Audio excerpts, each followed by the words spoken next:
Мөнгөний 7 хоног болон захирал гэмтгэрээс өрсөн сэргийлэх арга хэмжээг зохион байгуулж байгаа ажлын хэсэг хамтран ажиллахаар ирсэн та бүхэндээ энэ өдрийн мэндийг хүргье. За одоо ингэж ирсэн ажлын хэсгийн бүрэлдэхүүнийг танилцуулъя. Гэмтгэрээс өрсөн сэргийлэх ажлыг зохицуулах зөвлөлийн нарийн бичгийн дарга Ж. Наранбаатар. За баярлалаа. Баянгар аймаг дахь Монгол банкны салбарын захирал Г. Олонбаяр. Баянгар аймгийн боловсролын газрын хүүхдийн хөгжил хамгаалал тэгш хамран сургалт хариуцсан ахлах мэрэгчлэн Д. Цэцэнхүү. Насан туршийн суралцгай төвийн захирал Д. Амгалан. Баянгар аймгийн цагдаагийн газрын мөрдөн байцаах дасгийн ахлах мөрдөгч цагдаагийн Ахмад Н. Отгонбаяр. Хаан банкны Баянгар салбарын захирал Д. Дагиман. Төрийн банкны Баянгар салбарын захирал Б. Батбаяр. Хас банкны Баянгар салбарын захирал Д. Эрдэнэтулга. Голомт банкны Баянгар салбарын захирал Х. Мөнх Эрдэнэ. Худалдаа хөгжлийн банкны Баянгар тооцооны төвийн захирал Ж. Инх Заяа. За та бүхэндээ баярлалаа. Баянгар аймгийн гэмтгэрээс өрсөн сэргийлэх ажлыг зохицуулах салбар зөвлөлийн 2025 оны 1 сарын 13-ны 01 дугаартай захин залилангаас өрсөн сэргийлэх зөвлөмжийг хэрэгжүүлэхтэй холбоотой Баянгар аймгийн ерөнхий боловсролын сургуулийн ахлах ангийн сурагчид болон Эрдэнэцогц сумын ахлах ангийн сурагчид, төрийн албан хаагчид ард иргэдэд санхүүгийн боловсрол олгох мэдлэг мэдээллээр хангах зорилгоор энэ төрлийн гэмтгэрээс өрсөн сэргийлэхэд та бүхнийг мэдлэг мэдээллээр хангахад өнөөдрийн энэ арга хэмжээний гол зорилго оршиж байгаамаа. За ингээд сургалт уулзалтыг нээж өг хэлнэ үү хэмээн Баянгар аймгийн гэмтгэрээс өрсөн сэргийлэх ажлыг зохицуулах зөвлөлийн нарийн бичгийн дарга Ж. Наранбаатар таныг тайлснаа урьж байна.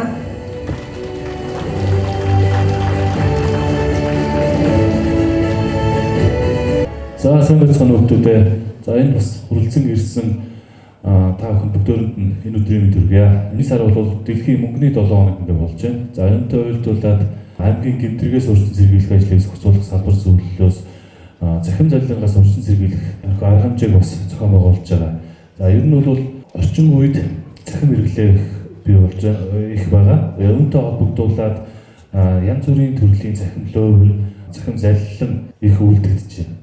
Тэгэхээр яг хөөхөр хүүхдүүд та бүхэн заавал хүүхд гэхгүй, насан туршид гэхгүйгээр мөнгөний хэрэглээ санхүүгийн боловсролтой сайн байх ёстой. Хоёрдугаар захин орчинд үйлдвэрч энэ төрлийн гэмт зөрчлөөс өөрийгөө одоо ангид байх зорилгоор мэдгэдэгтэй байх ёстой гэдэг үүднээс энэ арга хэмжээг хэрэгжүүлж байна. Энэхүү арга хэмжээг зохион байгуулж байгаа Баянгар аймгийн Монгол банк болон боловсролын газар насан туршийн суралцгын төв Арилжааны банкны хамт олон та бүхэндээ бас баярлалаа. Мөн оролцож байгаа хүүхд багчууд та бүхэндээ бас баярлалаа.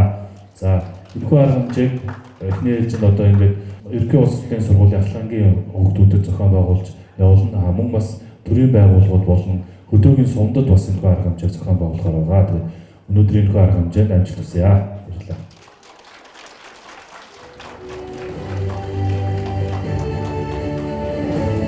За одоо Баянгар аймгийн Политехник коллежийн багш энэ ганхүүгийн энэхүү арга хэмжээнд зориулан зохиосон Монгол дөрвийн магтаалыг айлгахаар Баянгар аймгийн номгон ахлах сургуулийн 7-гийн ангийн сурагч Монгол улсын 2024 оны онцлог хүүхдээр тодорсон Тэмүүлэн дүүгээ урьж байна.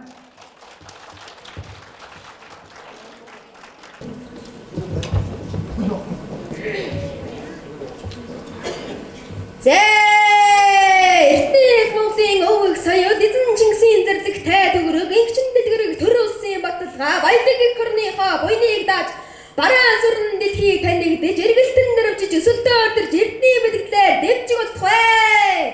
Зэ өргөстэй шигөөмөр дамжиж өнгөтэй шүнэн чанараар бадарч өнөд Монголын төр улсын яваган мод төгрөг төгөлдөр төрмөг төмөн улсны заяа тэгштүүрэн байх бай. Хураа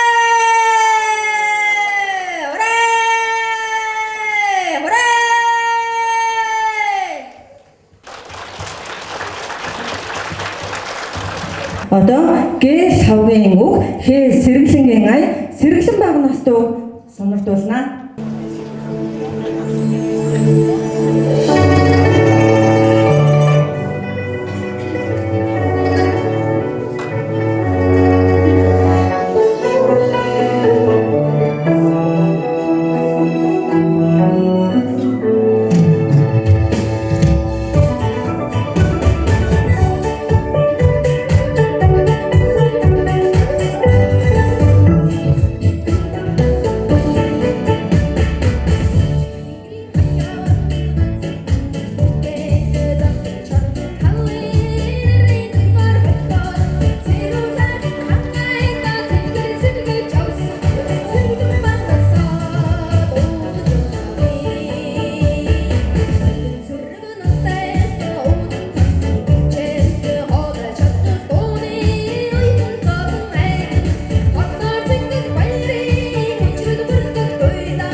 Тэмүүлэндээ баярлалаа.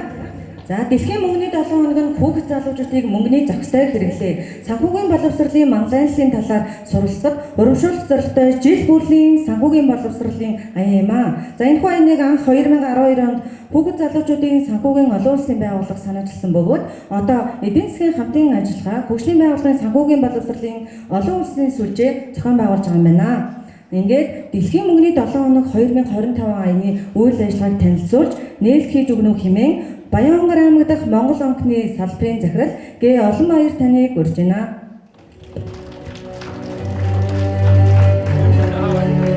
За юу тэмүүлэнгээ тайзнаа өрөө тэмүүлээ хаавал. За улсын уралдаанд оролцохоор явах гэж байгаа. Одоо ингээд шууд хөдлөх ёстой. За тэгээд хэдүүлээ сайхан бас найзтай амжилт хүсэгээ сайхан алга ташиж өгөх. Улсын уралдаанд амжилттай болтугай алтан шар замын үлдээтэй болтугай аяны богцон дүүрэн болтугай гэж өрөөё. Тэгээд дурсгалын зүйл гардуулж өгье. Сайн яваарай.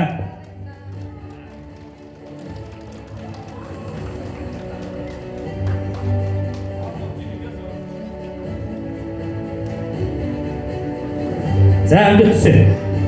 За одоо чинь газ явчихж байгаа 6 авах болохгүй тий. За хүрэлцэн ирсэн хүүхдүүдтэй бас дахин баярлалаа. За тэг өнөөдөр та бүхэн бол Баянгар аймгийн ирээдүйн хойч, Монголын ирээдүйн хойч, Монголын маргааш та бүхний хэрхэн ажиллах уу, хэрхэн суралцах уу гэдгээс хамааралтай. Өнөөдөр бид бүхэн бол хэрхэн үүргээ гүйцэтгэх вэ, хэрхэн та бүхэнд энэ замд нь дардан болгож түүчэлж өгөх вэ гэдгээс ихээхэн хамааралтай ажиллаж байгаа хүмүүсээ гэж мэдүүлээ би нэгэ ойлгож болно. За дэлхийн мөнгөний 7 хоног санхүүгийн зөв шийдвэр маргаашийн амжилтын эхэллээ гэсэн уриалтайгаар зохион байгуулагдаж байгаа. За энэхүү аяныг бас Баянгар аймгийн гэмт хэрэгээс зохицуулах салбар зөвлөл маань захим залингаас өрсөн сэргийлье гэсэн ажлуудыг хамтдан зохион байгуулж байгаа. Тэгэхээр энэ маань ерөөсөө салшгүй холбоотой байгаа. Ер нь бол сүүлийн үед бид нэр мөнгөний 7 хоног ярьж байгаа бол мөнгө бол өөрөө захим болсон шүү дээ, тийм ээ. Захим орчинд ашигладаг болсон. Та нар интернет банкаар гүйлгээ хийж байгаа, дандаа карт ашиглаж байгаа гэдэг юм зүйлүүд болсон. Гэтэл захим орчинд маань эргээд бас тодорхой хэмжээгээр сөрөг зүйлүүд байгаа учраас хэдүүлээ хамтдаа яриад явъя гэж. За хэлбэр аргаар мөнгө олох нь хариуцлагатай хүний үйлдэл биш ээ. За энэ ямар хүний үйлдэл вэ? Улгааж эсвэл шуналтай хүний ихгүй тий. За тэгвэл захим заллах гэмт хэрэгээс өрсөн сэргийлэхийг та бүхэн зөвлөж байна гэдэг. Үнгүй бяцлаг хаана байдаг вүлээ? Огтны хавхан дотор л байдаг. Өөр хаач үнгүй юм байдгүй. Та нар сургууль дээр очиод ингээд юу гэдгийг цайны газар дугаарангууд үнгүй зүйлүүд байхгүй гоос тээ. Баахгүй. Дэлгүүрт орно үнгүй зүйл баахгүй. Хаач үнгүй зүйл баг. Бүх юм үнэтэй. Тэгэхээр тэр үнэтэй зүйлийг зөв зохистой худалдаж авахын тулд бидний санхүүгийн мэддэг гэж юмыг сайжруулах шаардлагатай байна. За энэ аяны хүрээнд бол хамтран ажиллаж байгаа байгууллагууд Баянгар аймгийн гэмт хэрэгээс урьдчилан сэргийлэх салбар зөвлөл хамтран ажиллаж байгаа. Энэ дарга нь Баянгар аймгийн иргэдийн төлөөлөгчдийн урлын дарга, энэ бүтгэл дарга байдаг. За Монгол банкны салбар байна. Хадгаламжийн даатгалын корпорац хамтран ажиллаж байгаа. Боловсролын газар хамтран ажиллаж байна. Насан туршийн суралцахын төв хамтран ажиллаж байгаа. Баянгар аймгийн цагдаагийн газар бас хамтран ажиллаж байна. За Баянгар аймгийн Хаан банк, Төрийн банк, Хас банк, Голомт банк, Худалдаа үйлчлэлийн банк гэдэг 5 арилжааны банк хамтран ажиллаж байгаа. Тэгээ Баянгарчууд бас нэлээд азтай. Системийн 5 том банк манай аймагт үйл ажиллагаа явуулдаг. Системийн 5 том банк шүү. 5 том банкнаас бид нэр үйлчлэгээ авч байгаа бас нэлээд азтай хонгорчууд байдаг. За сая хөтлөгч маань ярьж байна. Мөнгөний 7 хоног гэж юу юм бэ гэдэг. Энийг бол дэлхийн нийтээр тэмдэглэл өнгөрүүлж байгаа. Мөнгөний 7 хоногийг ер нь бол хүүхэд залуучуудын мөнгөний зохистой хэрэглээ санхүүгийн боловсролын манлайлалын талаар суралцахад урамшуулах зорилготой жил бүрийн санхүүгийн боловсролын аян. Тийм ч учраас би та бүхэн түрүү хэлсэн. Та бүхнийг анхааралтай сонсоод суудлын дугаараар хажуудах номероор ч наацтан шалгаруулна. Гэхдээ нэг болцол нь юу вэ гэхээр энд 4 илтгэл явна. 4 илтгэлээс ямар ч илтгэлээс нь асуулт асууж магадгүй. Асуулт асуугаад та азтан болно гэсэн үг байхгүй юу? Тэгэхээр яах ёстой вэ? Анхааралтай сонсох ёстой байна. За бид нэр эрхчлөөтэй иргэд эрхчлөөтэй хүмүүс мөн үү? Мөн. За эрхчлөө гэдэг бол одоо юу гэдэг хуулийн зааснаар үг хэлэх, хэвлэлдэн нэгдэх, сурах, боловсрох гэдэг эрхчлөө байдаг. Гэтэл үстэй биднэрт өнөөдөр энэ заалтанд бас нэг эрхчлөө үйлчлэх ёстой. Бусдын суралцах эрхчлөөг хүндэтгэх гэдэг юм үйлчлэх ёстой. Тэхийн тулд одоо гар утасныхаа дууг газ хэдүүлээ хаач заяа. Яагаад гэвэл бусдын сурах эрхчлөөг хүндэтгээд. За тэгээд эрхчлөөн дотор хамгийн үнцэнтэй эрхчлөө юу байдаг вэ гэхээр санхүүгийн эрхчлөө байдаг. Яагаад вэ? Бусдаас санхүү хараат байна гэдэг бол тэр хүн чөлөөтэйгээр юу гэдэг хүссэн зүйлээ авч чадахгүй. Одоо та бүхэн магадгүй гар утсаа сайжруулмаар л байгаа. Хамгийн дөрөнд те дараа нь ноутбуктай падтай болмоор байгаа. Тэ дахиад нэг гоё пүү заммаар байгаа. Тэгээ гоё дахиад англи хэлний сургалтын төвд яммаар байгаа те. Энд юу ирж нөлөөлдөг вэ гэхээр нөгөө санхүү гэдэг юм нөлөөлдөг. Тэгэхээр хэдүүлээ энэ санхүүжилтийг өөрсдөө яаж бий болгох вэ гэдэг дээр өнөөдөр бас ярилцсанаа гэж та бүхэн ойлгож болно. За дэлхийд өнөөдөр яг энэ 3 сарын 22-ноос 4 сарын 10-ны хооронд дэлхийн 176 оронд дэлхийн мөнгөний 7 хоногийг тэмдэглэж байгаа. Дээрээс нь энд нийтдээ 40,416 байгууллага хамтраад дэлхийн нийтээр ажиллаж байгаа. За энэ яагаад ийм олоолаа ажиллаад байна вэ гэхээр өнөө улс орныхоо үндэстнийхээ ирээдүй болсон хүүхэд залуучуудаа санхүүгийн мэдлэг 1 хоногийн ч өмнө болсон суулгаж өгөхийг зорж байгаа учраас юм. Өнөөдрийн хүүхдүүдийн сурч боловсрох төвшин аягүй өндөр болсон. Одоо нэг ямар үеийнхэн гэж байгаа вэ? Z generation уу? За одоо тэрний бараг дараа үеч явах гэж байгаа шүү дээ. Тэгэхээр энэ захим асар өндөр хөгжсөн нөхцөл хэдүүлээ нэгдүгээр сурах мэдэх зүйлийг маш хурдан богино зайд олж мэдж байгаа боловч нөгөө талдаа давхар нөгөө нэг захим гэмт хэрэгт гэдэг юм уу залинд өртөх гэдэг юм магадлал аюул өндөр өссөн.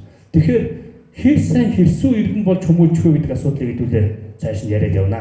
За өнөөдрийн аяны зорилго хүүхэд залуусыг бага наснаас нэхлэн санхүүгийн мэдлэгтэй болгож санхүүгийн зөв шийдвэр гаргахад нь шаардлагатай мэдлэг, чадвар, хандлагыг эзэмшүүлэхэд чиглэсэн үйл ажиллагаа арга хэмжээнүүдийг зохион байгуулна.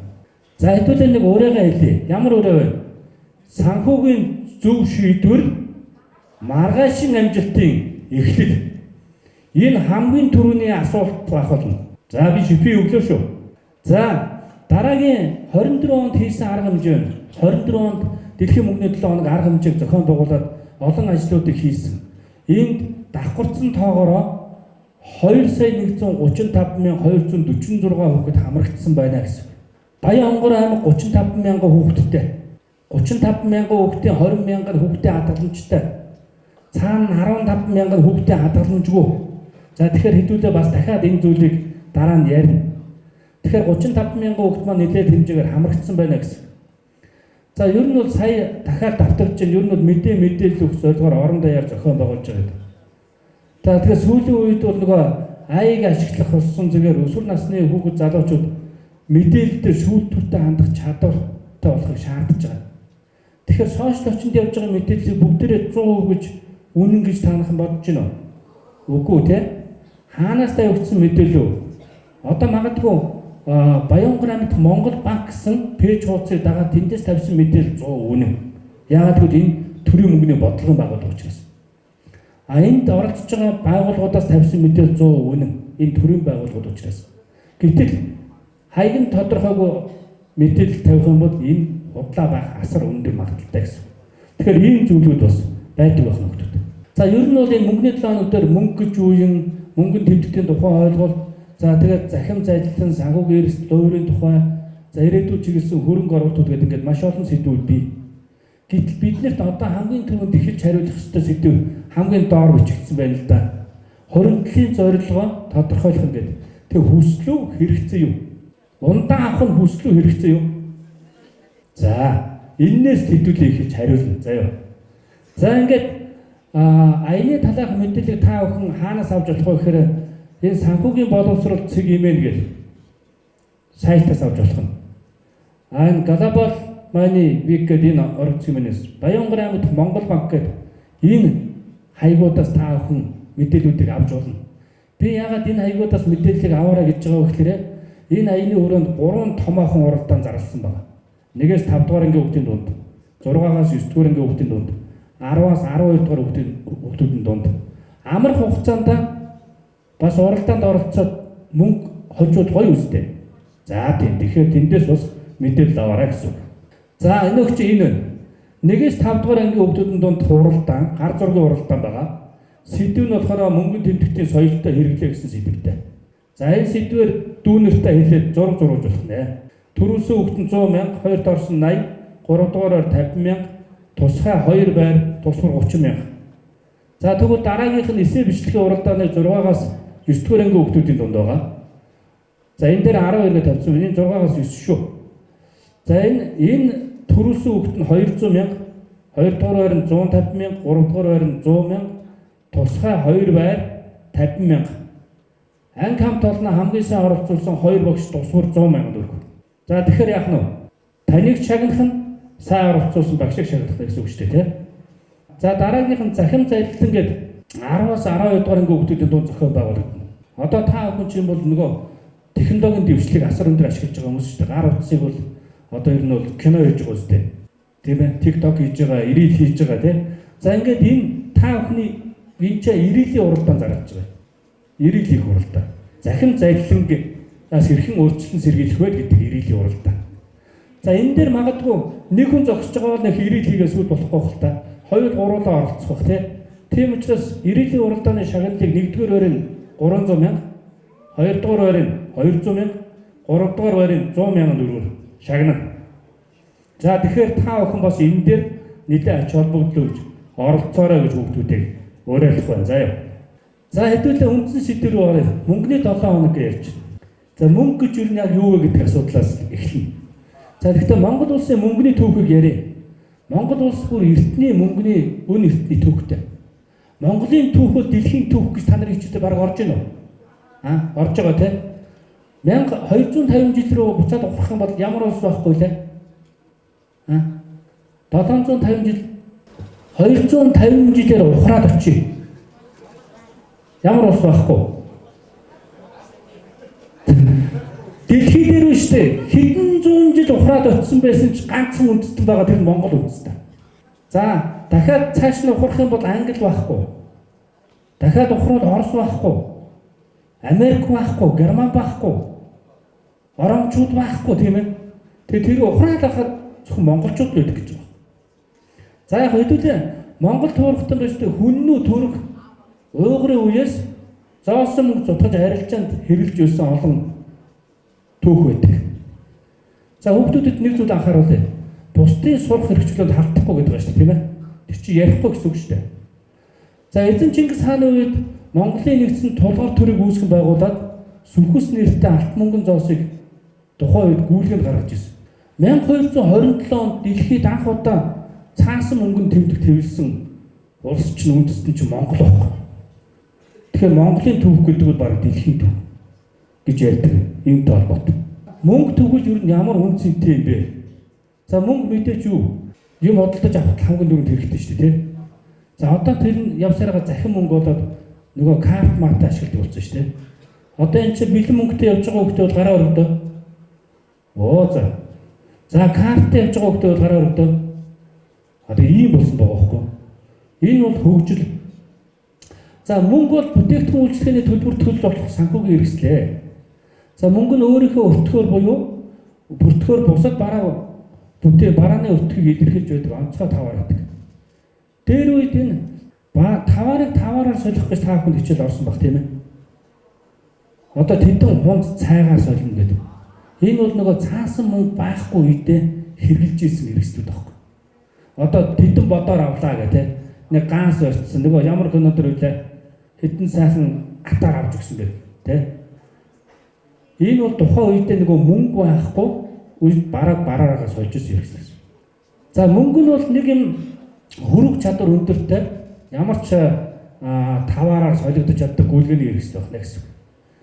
За аливаа улс орны төв банк нь төрийн мөнгөний бодлогыг хэрэгжүүлэх замаар үндэсний мөнгөний тэмдэгтийн доктортой байдлыг хангаж ажилдаг. За тэгэхээр Монгол улсад юу байх нь вэ? Монгол банк нь төрийн мөнгөний бодлогыг хэрэгжүүлдэг. Арилжааны банк нь ард иргэд аж ахуй нэгж та нарт үйлчлэгээ үзүүлдэг гэсэн үг. За арилжааны банкуд мөнгийг өсгөж аривжуулах чиглэлээр үйл ажиллагаа явуулдаг байна. За мөнгөний үнцнийг ярьлаа. Түрүүн хэлсэн мөнгөний үүрэг нь өөрөө бас юу юм бэ гэхээр төлбөрийн хэрэгсэл болдог байна. Нэгдүгээр өртгийн хэмжээр болдог байна. Магадгүй энэ миний барьсан байгаа энэ хэдэн дөрөвний үнэтэй байд үнэлэгддэг байна тийм. Микрофон бас хэдэн дөрөвч. За нөгөө талдаа мөнгө хоригдлын хэрэгсэл болдог. Мөнгийг цуглуулж болдог. Хадгалж болдог. Тэгээд тэрийгэ дараа нь хадгаламж болгож болдог. За тэгвэл арилжааны буюу гүйлгээний хэрэгсэл болдог. Дэлгүүрт ороод ундаан авч болж, шоколад авч болж тийм. За ийм зүйл байдаг байна. За тэгвэл мөнгийг ер нь төрлөөр нь юу гэж ангилдаг вэ гэхээр эд зүйлсэн мөнгө бахан, зоосон мөнгө, цаасан мөнгө, металл мөнгө, одоо сүүлдээ дансны мөнгө, захин мөнгө, одоо тэгээд цаашаа нөгөө крипто валют болдог юм ингээд явж. Бүгд гүйлгээний тодорхой хэмжээний үүрэг гүйцэтгэж байна гэсэн. За үндэсний мөнгөний тэмдэг төгрөг. Монгол улсын үндэсний мөнгөний тэмдэгт нь төгрөг. За төгрөг тэгвэл хэдэн онд үүссэн бэ гэхээр Монгол улсад 1924 оны 6 сарын 2-нд Монголын худалдаа ба аж үйлдвэрийн банк. За энэ бол нөгөө ардын өвсгөлийн дараа гэсэн үг шүү дээ. 21 оны хувьсгал ясны дараа. Тэгэхээр банк хэдэн жилийн өмнө байгуулагдсан байна? 100 жилийн өмнө аахгүй тийм. 100 жилийн өмнө яг одоогийн банкны суурь тавигдсан гэсэн. 1925 оны 2 дугаар сарын 22-ны өдрийн худалдаа ба аж үйлдвэрийн банк нь үндэсний мөнгөний төгрөгийг тэмдэгтийг төгрөг нэртэйгээр гүйлгээд гаргах онцгой эрх олгогдож байна. За тэгээд 25 оны 19-ны өдөр анхны төгрөг гүйлгэнд гарч ирсэн байна гэсэн. Тэгэхээр тэр төгрөг тухайн үед ямар байсан? Тэр нэг кино байдаг шүү дээ тийм. 20 сайхан шарын 2 хулганы ижлэгэд жам цойны тийм хөргөө үйл тийм. Тэрэн дээр ч нэг анхны мөнгө ч бас гарч байгаа байхгүй. Их том байсан шүү дээ тийм. За тэгэхээр ийм байна. Тэр нөгөө 25 онд анх хэвлэгдсэн байх нь за мэдээж хөгжлийн шатандаа хэв загварын бүтцийн хувьд хэд удаа өөрчлөгдөд одоо бид нэр 1993 оны загваруудыг ашиглаж байгаа. 93, 94, 95 онд 10,000 тэнгисэн байх нь 2006 онд 20,000 тийм болсон байх нь гэдэг. За тэгвэл хамгийн сүүлд бид нэр одоо ашиглаж байгаа бидний агуулганд байгаа мөнгнүүд энэ. Нэг 5-т, 10-т, 20-т, 50-т, 100-т тэгээ 500 ингээд явахаар хэд вэ? Тэгэхээр төгрөг хэдэн төгрөг гэдэг вэ? Нэгдээс эхлээ 20,000 төгрөг. 11 гооз. За бас нэг шипээ. За энэ мөнгийг үүснэ. 2021 онд хэвлэгдсэн мөнгө ардын өвсгөлийн 100 жилийн зориулж хэвлэгдсэн. Та бүхэн анзаарах юм бол Энэ сэрн босоо тэгээ тэн дээр 100 гээд орсон байгаа 100 жил гээд. Дараагийнх нь 5,000 байгаа. Өнгөрсөн жил Монгол улсад банкны салбар үүсгэснээр 100 жилийн болоод 100 жилийн хүрээнд гарсан дурсгалын 5,000. Энэ ихтэй аль аль нь гүйлгээнд явж байгаа. За одоо хэдүүлээ яаж тэгвэл санхүүгийн боловсролтой тодорхой хэмжээний хоригдлолтой болох вэ гэдгээ ярьж эхлэе. Сая үед хэдүүлээ төгрөг мөнгөний талаар ярьлаа тийм. За санхүүгийн зөв шийдвэр маргаашийн амжилтын эхлэл дахиад хэллээ тийм. За хоригдлол гэж ярьлаа. Хоригдлол маш олон янзаар хийж болдог. Явсараад эцэг дүндээ хадгаламж болно. Тэгэхээр Баянган аймагт хичнээн хадгаламж эзэмшиж байдаг вэ гэхээр 66485 хадгаламж эзэмшигчийн 205.8 тэрбум төгрөг байдаг. Маш их мөнгө гоостэй. 205.8 тэрбум төгрөгийн хадгаламжтай Баянган орчууд. За гэтэл хүүхдүүдээ та нарт хадгаламж байгаа юу гэдэг асуулт гарна. За энэ асуултыг өөрөө яг хадгаламжтай гэж мэдж байгаа хүүхд гараа өргөдөө. За хэрэг мэдэхгүй бол очиод аав ээжээс асуугаарай заяа. Би хадгаламжтай юу гэж. За одоо энэ ч нэг тоо гарна. Баянган аймаг 35,539 хүүхэдтэй. Нийт хүн амынхаа 40%-ийг эзэлдэг. Тэгэхээр бас залууч аймаг гоц. За тэгэхдээ энэ хүүхдийн 35,000 хүүхдийн 20,107 хүүхэд нь хадгаламжтай. Энэ хүүхдүүдийн хадгаламж 65 тэрбум төгрөг байна. Энэ хүүхдүүдийн хадгаламж. За тэгэхээр дунджаар нэг хүүхдэд 3.2 сая төгрөг авдаж байгаа үз. 3.2 сая төгрөгтэй бол бас гоё үстэй. Тийм ээ. За гэтэл ирээдүйн одоо хүүхдүүдэд зориулсан маш олон хадгаламжийн бүтээгдэхүүн банкн дээр байдаг.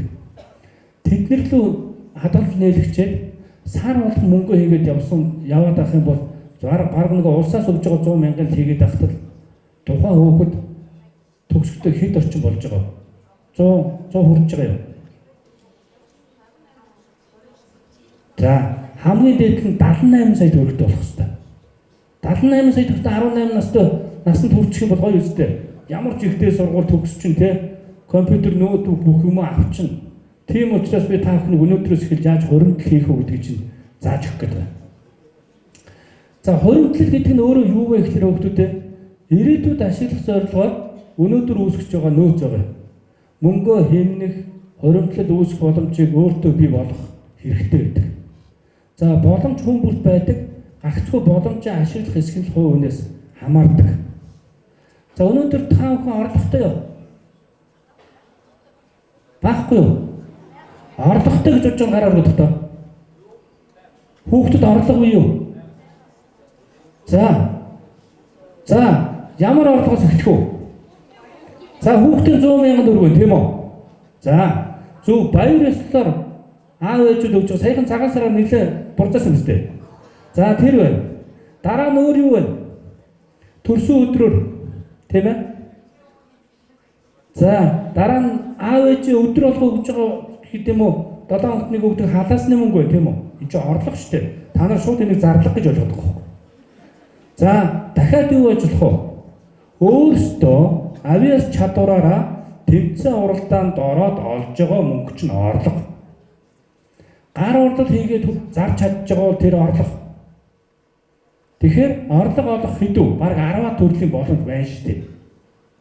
Тэгэхээр бидний орлогогүй гэж суужиж болохгүй байхгүй тийм. Тэгэхээр энэ олон боломжуудаас хэдүүлээ ямар боломжоос нь яаж хэмнэх вэ гэдгийг ярилцсан заяа. За хувь хүний зардал гэдэг нь хувь хүн амьд явахын тулд сурч боловсруулахын тулд зайлшгүй зардал гарах ёстой. Идэх ёстой, хувцлах ёстой тийм. Энэ бол зайлшгүй гарах ёстой зардал. Гэтэл орлого хязгаартай байдаг. Нэг орж иж байгаа мөнгө чи хязгаартай. Аав ээжийн цалин хязгаартай. Та нарт орж иж байгаа мөнгө хязгаартай. Гэтэл хэрэгцээ гэж нэг юм чи хязгаар байхгүй. Хэрэгцээ яадаг вэ гэхээр дэлгүүрт оронгууд гэр бүлтэн энэ ундааг авч явмаар тэр тоортыг авч идмээр тийм. Тэгээ тэрний бишгээ авчмаар болоод эхлэх байхгүй. Тэгвэл яг тухайн үед зайлшгүй идэх хэрэгцээ байгаа бол бас болж байгаа. Гэтэл зүгээр амьтан дуурайж авч байгаа бол бас хэрэг байхгүй. За хариуцлагатай зарцуулах, хариуцлагатай хоригдлуулах гэдэг хэдүүлээ хариулт өгөх юм. За манайхан нийгмээр нийтээр нэг буруу ойлголттой.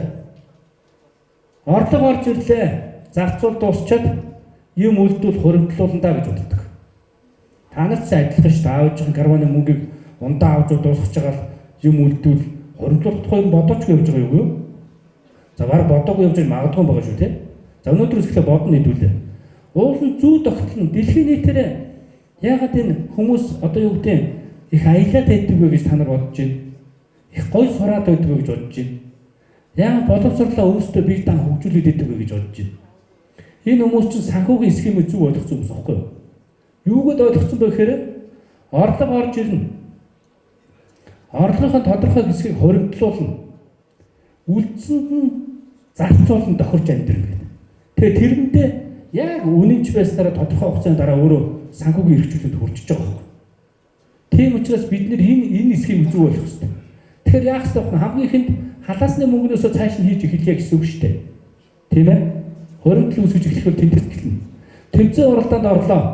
За нэг медаль авчаад өстой гоё мөнгө шагнад аваад гарч ирээд найз нөхдөдөө нэг газар очиод суугаад гарлаа дуусаа. Үгүй байхгүй. Тэрнээс талын ядаж цааш нь чи хуримтлуулж талаар нь найз нөхдөдөө дайж болно шүү дээ, тийм. За тэгэхээр хэдүүлээ юунд хариулах юм? Зардал гаргахын тулд энэ яг хэрэгцээ мөн үү? Эсвэл энэ нэг удаагийн хүсэл үү гэдэгт хариулна. За ундаа уун гэдэг бол нэг удаагийн хүсэл үү? Сургуулийн картаар нөгөө цэвэр ус байж байгаа тийм. Тэ. Тэгэхээр гараад ундаа хэдэн нүгөө? Одоо айгүй үнэтэй болж байгаа юм биш үү? Нөгөө нэг 100-ийн бичиг гэж хизээ байсан хаа гэдэг шиг болж байгаа юм биш үү? За 100-ийн бичиг гэдэг чинь бидний үед байсан байхгүй болно. Одоо тэгэхээр 100 төгрөгөөр юу авах вэ? За тэгвэл хэдүүлээ зайлшгүй хүсэл гэдэг бол зайлшгүй шаардлагатай биш боловч хувь хүн түүнийг худалдаа авах хэрэглэхийг хүсэж байгаа бараа үйлчлэгээ. Гой кино ирчихээ. Театр Тэмүүжин театрт маргааш гарах нэ. Ангаараа үзэх үү гэдэг нэг нь хэлэнгүү. Тэрьяа. Тэ? Тэр кино дараа нь зургатаар үзэх бас болно үү? Болно. За, гэтэл байж дэлгүүр торонгууд нь шоколад авч идэх үү? За, охтууд бол нэлээд олон юм авч идэх гэж байгаа. Хөвгүүд бол бэлэн олон авч идэх гэж байгаа. Тэгээ тэрийг гоёлно гэж байгаа юм аа, тэ? За, тэгэхээр хэдүүлээ энэ асуудлуудыг шийднэ. За, хэрэгцээ гэдэг бол мэдээж түрүүний ярьсан хүний нөө амьд байхын тулд хоол, хүнс, орон байр, хувцас хэрэгтэй. Энэ бол зайлшгүй гарах ёстой зардал. Энэ ямар тэмдэг вэ ихнийх нь? Хоригдсон тэмдэг байгаад тэр хоотх нь юу гэж байна? Зөв гэж байна уу? За энийг тайлбарлаж хүүхэд байна уу? Энийг тайлбарлаж хүүхдээ би шууд ихний суглааг өглөө. За гараа өргөд. За энэ хоёр зураг дээр хүнд аль нь илүү ашигтай, аль нь илүү эрүүл мэндэд хор багтай, ашигтайг нь харуулсан. Эрүүл мэнд талаасаа тэгээд мөнгө талаасаа ч гэсэн. За баярлалаа. За хариулт ерөнхийд нь хүлээж авлаа. Ямар учиртай вэ гэхээр энэ хоригдно гэдэг чинь энэ дээр бид нэр хоригдлын тухай ярьж байгаа байхгүй юу? Нөгөө 2200 төгрөгийн ч ундаа ууз өдөр болгон нэг ундаа уудаг хүүхэд баяа гэж бодъё. Хичээлийн 5 өдөрт хэдэн төгрөгөөр ундаа уух вэ? 2205-аар үржүүлээд 11,000 төгрөгөөр та өдөр болгон ундаа уудаг бол 7 хоногт ундаа авч уудаг байх. Тэгвэл тэр усны сав ямар үнэтэй вэ? За нэг удаа бас боломжийнх нь 10,000 төгрөг 7-оос 10,000 ч юу байдаг. Тэгэхээр яах вэ? Усны сав нэг удаа 10,000 төгрөгөөр та авчаад өдөр болгон ундаа авч уухгүй байснараа нэг талдаа зөв эрүүл мэндэ авгална. Нөгөө талдаа та усны савтайгаа байхад дараа чи ундааны мөнгийг хоримтлуулж чадна. Тэгэхээр хоримтол эндээс үүсдэг. Хоримтол эндээс эхэлдэг. За, хоримтлын зорилгоо тодорхойлох ёстой. За, одоо дулаараад ирэнгүүт эрчүүдийн сонирхол бол нэг ундаг дугаан авчих сонирхол байгаа бох тий. Эмэгтэйчүүд нь бол мэдээж одоо гоё пүүз авах гэдэг нөө яах гэдэг нь одоо тий гар утсаа сонирхол ер нь хамгийн том сонирхол байдаг бох тий. За, тэгэхээр хэдүүлээ хоримтлал бий болох маш олон боломж түрүү ярьлаа ч нэг орлогоодоо ярьсан тий. Тэгэхээр урамтай хоримтлуулж эхлэхийн тулд хүн яадаг вэ гэхээр гэртээ ер нь хамгийн их олон очдог газар юу байдаг вүлээ? Нэг тавилга байдаг шүү дээ. За буудан байж болно өөр. Гиз үсүүдээ хайчих уу? Нөхөр хөргөчгүй явдаг байхгүй юу? Бүгд те. Тэгэхээр хүн яадаг вэ гэхээр нэгдүгээр хүүхдүүд гэрт хамгийн хүн очдог нь хөргөч байдаг заяа. Хоёрдугаар та нарын хувьд нөгөө хичээлийн хийж байгаа ширээ байгаа бох те. Хамгийн их цаг өнгөрөөж байгаа. Тэгэхээр та за шуухгүй шүүгдүүд. За та байжтэй магадгүй нөөтөг аммаараа бол тэр нөөтөгний зураг. Магадгүй ундаг дугуй аммаараа бол тэр ундаг дугуйны зургийг ширээнийхээ дээр өнгөтөр хийлээ наач. Эсвэл хөргөчн дээр наач. Тэр танд иргэд ямар фидбек өгдөг вэ гэхээр олон баяраа чи нөөтбүк авахын тулд мөнгө хөрөнгөлүүлж байгаа штэ гэдгийг чинь чам сануулж яддаг байхгүй. Тэгэхээр чи урам зоригтойгоор хөрөнгөлөж чаддаг байхгүй. Тэгэхээр ийм аргыг бас хэрэгж болдог гэдэг юм заяа. За нөгөө зорилгоо бичгээр чинь нөгөө мөрөөдөл чинь маш олон байдаг л да. Тэ? Гар утас жаммаар, нөөтбүк жаммаар, одоо юу гэдэг пүүз жаммаар, гой цамц жаммаар гэдэг ингээл жагсаагаар бичих юм бол ингээд мөрөөдөл маш олон. Гэхдээ мөрөөдлийг хэлүүлээд жухлаас нь эхэлж ирэмблэх ёстой. Олон баярт хамгийн түрүүнд юу хэрэгтэй вэ? За би төрийн албаа гэж ажилтан учраас би нэгдүгээр өөрийнхөө хувьдаа нөөтбүкт болох хэрэгтэй байна гэвэл энэ миний нэгдүгээр зорилго байж болно. Эсвэл хүүхдээ сурах байдаг ч юм уу те. За ингэхээр та нарын хувьд хамгийн чухал нь юу вэ гэдгийг эхлээд ирэмблэнэ. Зайлшгүй сурахын тулд гар утас хэрэгтэй бол нэгдүгээр. Эсвэл нөөтбүк хэрэгтэй бол тэр нэгдүгээр. Гар утас хоёрдугаар ч гэдэг юм те. Ирэмблэх ёстой. За тэгээд мөнгө хөрөнгөлөх зорилгоо тодорхойлж саяхаар шаардлагатай мөнгөнд дөнгөнд гаргана. Нөгөө нөөтбүк хэдв 400-500 мянга 400-500 мянган төгрөгийг би хэзээ хөрөнгөлүүлж чадах вэ? Миний хувьд би цалин дээрээс хуугаад хөрөнгөлүүлээ. Тэгээ өөртөө яриа шүү дээ. Одоо баяраа 6 сарын дараа авъя. За эсвэл 3 сарын дараа маш хурдан авах хэрэгтэй байна. Тэгэх юм бол сар болгон тэдэг хийх хэрэгтэй байна гэдэг. Энэ шиг та нар өөрийнхөө авах гэж байгаа зүйлийн мөнгөндөө бодоод хэдийн хугацаанд хөрөнгөлөх үү гэдгийг шийднэ. За тэгээд бодно шүү дээ. Би ганцаараа хөрөнгөлөх үү гэж. За ганцаараа хөрөнгөлөхөөр магадгүй нөгөө хүүхдийн мөнгө чинь та нарт өгдөг аав ээж авчдаг эсвэл хадгаламжтай хийждэг байж болно те. Тэгэхээр цаана үлдэж байгаа орлогоч өөрөө бас нөгөө баг дундтай шүү дээ те. Тэндээс хөрөнгөлүүлээд ахаар бас бүтэхгүй. Тэгэхээр аав ээжтэй санал тавьдаг байхгүй. Ямар санал тавих вэ гэхээр шууд зөвшөөрн та нар үзээрэй, туршаад үзээрэй заяа. Аава би одоо жишээ нь ингэж байгаа байхгүй манай хүүхд аава би пүүз авах гэсэн юм аа гэж байна. Пүүз нь 299 юм. Тэгэнгүүт аав би талын гаргая. Сарын дараа хөрөнгөлүүлээд та дэмжээ талын гаргаад өгч гэж. Даваа юу сте. Тэр чинь асуудалгүй шүү дээ. Аав би 299 мянган төгрөгийн пүүз аммаар байна гэдэг намайг өдөр болгон надаас гаргуулах гэжээс өөрөө хамчгаар чинь амар байгаа шүү дээ. Тэгэхээр эцэгчүүд маш хурдан зөвшөөрдөг байхгүй. Энэ аргыг хэрэглээд бас үзээрэй заяа. Хамгийн хэрэгтэй зүйлээ сайн бодоод тэр юунд хэрэгтэй вэ гэдгээ дараа нь хариулж чадхаар хариулттайгаар аав ээжтэй санал тавь. Ах эгчтэй санал тавь. За тэгээд хэдэн 7 хоног болохын хэзээ хөрөнгөлөлт дуусгах гэдгээ саяхаа шийдчихлээ гэсэн. За тэгээд ер нь санхүүгийн удирдлагын ач холбогдол зөв удирдлагын ач холбогдол юу гэдэг вэ гэхээр хүнийг нэгдүгээрт нөгөө зорилго хүсэл мөрөөдлөө биелүүлэх тийм боломжтой болдог. Ер нь нөгөө түрүү ярьсан санхүүгийн эрх чөлөө гэдэг. Эрх чөлөөний доторх хамгийн том эрх чөлөө санхүүгийн эрх чөлөө. Санхүүгээр байн бусдаас хараад байна гэдэг бол үндсэндээ дараагтын дугаартай яг адил. Тэгэхээр дахиад хэдүүлээ яадаг байх вэ? Цаг хугацааг удирдах боломжтой. Мөнгөтэй хүн чинь заавал тэр сарын дараа юм авах хэрэггүй шүү дээ. Өнөөдөр л авчих шүү дээ, тийм шүү дээ. Өнөөдөр авснараа өөрөө ашиглаад дахиад орлого олох юм бол илүү дахиад боломж нэгдэж шүү дээ. Тэгээ ингэдэг баг. За тэгээд ер нь мөнгөтэй хүн байна гэдэг нь тодорхой хэмжээний стрессээс ангид байдаг баг. Энийг л аммаар авах юм. Үнэхээр гоё пүүз юм аа. Мөнгө авахгүй яах. Тэ? Яаж олох вэ? Тэгэхээр мөнгөтэй бол авчаад гоё энийг өмсөн явж явах нь шүү дээ. За ийм байдаг баг. За бэрхшээл саадыг даван туулах боломжтой суралцахад хэрэгцээтэй зүйлсээ авдаг. Одоо хүүхдүүдийн хамгийн түрүүний юм бол iPad байгаа, ухаалаг утас байгаа, ноутбук л байгаа тийм. Энэ гурав бол энэ түрүүн шаардлагатай. За тэгэхээр хэдүүлээ яах нь вэ? Зорилготой хүрэхин тулд арга замаа сонгох хэрэгтэй, шийдэх хэрэгтэй. За сар бүр хадгаламжинд хийх мөнгөний хэмжээг тодорхойлох хэрэгтэй. Аав ээжээс асуугаад үзээрэй. Хүүхдээ мөнгө 100,000 төгрөгийг та хадгаламжинд хийдгүү гэдэг. Хийдэг бол маш сайн. Хийдгүү бол ярилцаарай. Магадгүй аав ээж чинь мөнгө хэрэгтэй болоод хийдгүүж магадгүй шүү дээ. Тэгвэл 100,000-аас аваа сар болгон 20,000-ын эсвэл 50,000-ын хийж байгаа чи би ирээдүйд оюутан болохоор ашиглах гэсэн маа гэж хэлээрэй заяа. Тэгэх юм бол тэгээд хоёулаа цуг яваад очиод хадгаламжны чи аав ээжээ гэх юм бол хэн ч зөвшөөрөх байхгүй юу? Энэ аав ээжтэй өгж байгаа хоригдол бий болох сэтэл чинь шүү хамгийн дөрөвний заяа. За дараа нь хүүхдийн мөнгөө тэр хэлсэн. За төрсөн өдөр тэр баяр ёслолын үеэр олж байгаа мөнгөө бити тэр кофе шоп тавьж өгчээ. Бити тэр сургуулийн хажуудлын дэлгүүрээс очиж янз бүрийн болсон болоогүй жихэр авч идчихээ.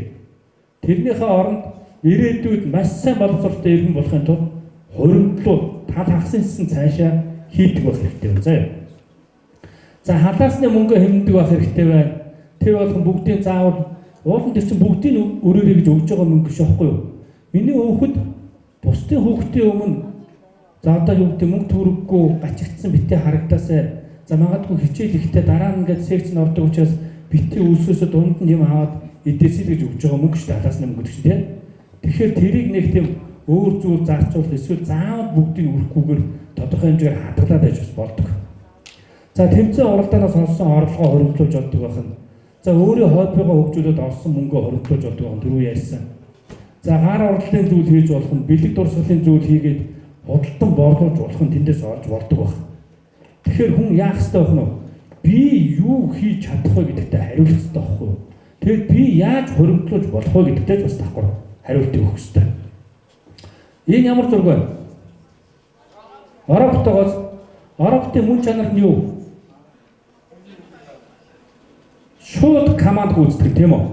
Одоо би та нарт өштэй мөнгөө хоригдлуулга хэлчихээр та нар өштэй юм авч идсэйгээ дараа баг хоригдлуулна гэсэн. Талан тийм. Гэтэл энэ ороптонд чи мөнгөө өөрж болохгүй энэ нэг мөнгө өрөвчөнд үүргэчихгүй барьчлах байхгүй. Тэгэхээр энэ өөрөө хамгийн эцсийн ухаалаг хэрэглэгчүүдийн баг оропт байж болох гэдэг. За өөрийн хэрэглээгээ тооцож чаддаг заяа. Мэдээж авах юм аавна гэсэн. За хэрэгцээндээ тохирсон чанартай бүтээгдэхүүн үйлчлэгийг сонгон худалдаа авч чаддаг, мөнгөө хэмнэж, хоригдлуулж чаддаг хүнийг ухаалаг хэрэглэгч гэдэг байна. Тэгэхээр хэдүүлээ ирээдүйн ухаалаг хэрэглэгч рүү явахын тулд өнөөдрийн энэ лекцийг сонсож байгаа гэж ойлгож байна. За өдөр бүр багаар мөнгө хоригдлуулдаг арга байна. Одоо 100 төгрөгөөр бас алдаад байгаа үз. 100 төгрөг, 500 төгрөг, 1000 төгрөг энэ бол олдоод байгаа тийм. Яг эднээр нь өөрөөр юм авахаар бас арай хурж өгөхгүй нийлээ цуглуулж аваад байгаа тийм. За 5000 төгрөгөөр бол юм аваад байгаа. Гэтэл тэрнээс доош дэвсгэртийг хэдүүлээ цуглуулж бас болно. За яг эхний арга бол тийм. Өдөр 100 төгрөг цуглуулна. Эхний өдөр. Өнөөдөр би 100 төгрөг. Маргааш би 200 төгрөг зааш нэ. Ингээ явсараа жил 365 хоногтой тийм. Тэгээ 365 хоногийн дараа тооцоод үзэхэд 6,679,500 төгрөгтэй болсон байна. Энийг та нар аль ч хичээл дээр бодож үзээгүй үү? Энэ өгүүлбэртэй бодлоход орж ирээгүй юу? За тэгвэл өнөөдрийн өгүүлбэртэй бодлох чинь энэ байлаа заяа. Өдөр болгон 100 төгрөг өргөжлүүлээд байгаа. За тэгэхээр та жилийн дараа 6,679,000 төгрөгтэй болно. За энэ бэлэн мөнгөөр тодорхой нэг дэвсгэртийг цуглуулах гэдэг ойлгох арга гэдэг. Энийг гэр бүлийнхэнтэйгээ нийлж хийж болдог. Аав ээжтэйгээ ч ярьж болдог. За аав ээж та би 1000 дэвсгэрт цуглуулж байгаа. Та нарын төрөвч гармаа маргаавч байгаа надад өчөд байгаа. Гэ заяа. Нэг дэвсгэрт онилчдаг. Тэгээд тэр дэвсгэртийг орж ирэнгүүт цуглуулад байдаг. Дэлгүүрээс хариулт өгөнгүүт 1000 төгрөг 5000-аар юм аваад зөрүүлээ 1000 төгрөг өгчих юм бол нөгөө 1000 төгрөгөө шууд өрөхгүйгээр хадгалцдаг. За тэгээд тэрнээс доош дэвсгэртийг шалгалж болдог. Ингээд цуглуулад байх юм бол энэ тодорхой хэмжээний хугацааны дараа маш өндөр дүнтэй болцсон байдаг. За хүүхдийн хадгаламж тэр 100,000 төгрөгийг түрүү би хэлсэн нөгөө хадгаламжид байгаа юу үгүй юу гэдэг нь аав ээж асууад байхгүй бол ямар ч үсэн нийлгэж аваарай заяа. 20,000-аар чамаагүй, 50,000-аар чамаагүй. Тэгээд сар болгон аваад тэрлүү 50 хийгээд гараа. Тэр хүүхдийн хадгаламжийг чинь банкн дээр очиод нийлэхээр банкны ах эгч нар чинь бүр бодоод өгөн заяа.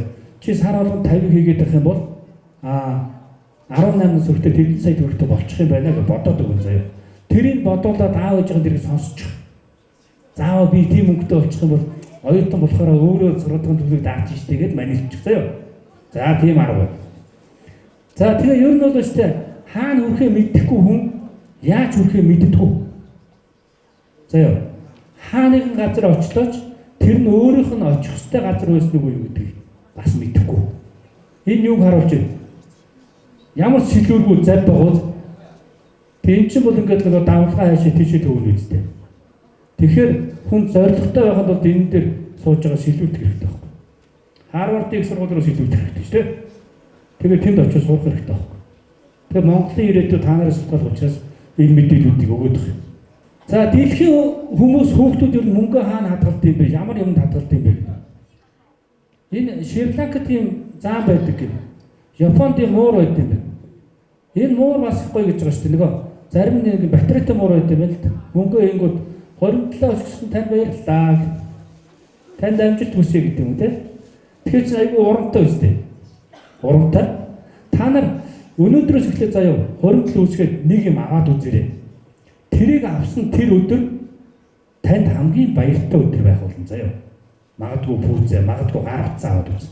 Тэгээд тэрнээс цаашаа бол та санхүүгийн боловсрол асар өндөртэй Монгол улсын иргэн болох болно заяа. За тэгвэл Малайз театрын хамгийн их байдаг нэг хулсан дотроо хийж чадвал тийм шүү дээ. Хулс их байдаг. За тэр Африкт яг нөгөө нэг том жимсээ доторхой соруулж авч уучаа тэгээ. Юу л юм. За тийм тэр жимстэй байдаг. За энтгэх театр гэх нэг тийм ийм шавар шаацсан гэдэлтэй байдаг. За Монгол хүмүүс тэгвэл ер нь мөнгө хаанаа талтай. Монголчууд ер нь мөнгө хаанаа талж ирсэн бэ? Амтрандаа тийм. Амтрандаа ямар сайтай хадгалж байгаа 20 сайхан шарын 2 хон хулганы ижлэгээр жамцгай өглөө суужсэн биз дээ. Тэр үед яасан? Тэр үед банкны систем төдийлөн сайн хөгжөөгүй. Зөвхөн цаасан мөнгөнд тэмдэгт нь гарцсан байсан үе нөхгүй юу? Одоо яадаг болсон? Тэр мөнгө ер нь гэртээ хадгалах аюултай үстэй. Орон дагавраа хийж чинь, номны завсар хийж чинь нөгөө дүү авчих гэдэг болоог нөгөөтгөө үүсэн сэтгэл зүйн дарамт шүү дээ, тий. Тэгэхээр том мөнгөний гахаа авч тавьж байгаа тэрнтэй хадгалж байгаа сарын дараа ч юм уу явуулаад банкнд хийждэг байх. Тэгээ банкнд хийхдээ та хэдэн сараар хадгалж нийлж болно шүү дээ. 3 сарын дараа гараа зогсож байгаад 3 сараар нийлэхчээ тэглүүгээ игэж болдог. За тэгэхээр гэртээ хадгалах ер нь эрсдэлтэй. Гал төмрийн эрсдэл байна, хулгай байна. Тэгжээд нөгөө нэг ангиж өгд хоёрын кино үзчих ихээр аав ээжс мөнгө авах төгөө нөгөөдгөөс авчиг хорогдуулах нь шүү дээ. Ийм алхмууд явагддаг учраас мөнгийг аль болох банкнд хадгалах хэрэгтэй. За монголчууд яадаг байх нь эртний үед авдрын тийм хадгалдаг байсан. Тийм учраас энэ авдрын атсан тэмээгээр хоригдлын бэлэг тэмдгийг ерөнхийдөө бэлэгдэж хүүхдүүдэд таниулж явж байгаа. За энэ юу харагдаж байна? Ботгохон байгаа үстэй тийм. Энэ яагаад гэвэл өхөөрдөж ийж байгаа. За тэгээ хоригдл үнэхээр хэрэгтэй юу гэхээр хэрэгтэй. Юунд хэрэгтэй юм? Хоригдлол маш олон шалтгаан бий. Дуртай зүйлээ аммаар байна, сайн боловсрол эзэмшмээр байна. Ирээдүйд өндөр боловсролтой, өндөр орлоготой иргэн болох хэрэгтэй байна. Би бол ер нь сансрын нисгч болж мөрөгдөг гэсэн шүү дээ. Тэгээ явсараад банкнаас хөлцөг. Энэ бол яг нөгөө амьдрал дундуур хүн юу ч бас мөрөөдөж болдог гэдгийг илэрхийлж шүү дээ. Хүүхэд нас нь тийм. За ингэсээр байгаа хэдүүлээ байна шүү дээ. Энэ заалнаас гарахад та нар Баян-Онгор аймгийн хамгийн сайн санхүүжд болж гарна. Тэр нь бүрэн төгс итгэлтэй байна. Тийм учраас та бүхэнд бас амжилт хүсье. Монголын ирээдүйд баялаг сайхан иргэн баян бол улс баян байх болтугай гэж юу яа. Баярлалаа.